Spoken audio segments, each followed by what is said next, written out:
No nii, tere tulemast minu järgmisesse vlogisse ja pöördun Riigikogu liikmete poole, sealhulgas ka tulevase riigijuhi poole Kris Kärner, kõigile teada-tuntud striimer, 100% teeva tutvustust.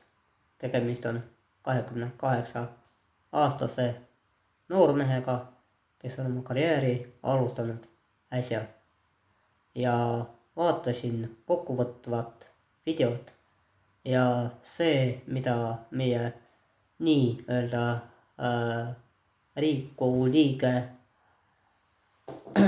Läänemets ja nii-öelda teised tegelased suust välja, see on täiesti, nagu sa just ütlesid, hapukapsa jutt. No jah, siin tuleb nõustuda ja ka mina arvan, et ei pea olema lumehelbeke selleks, et solvuda. Lihtsalt tuleb anda noortele omalt poolt võimalus kätt valgeks saada.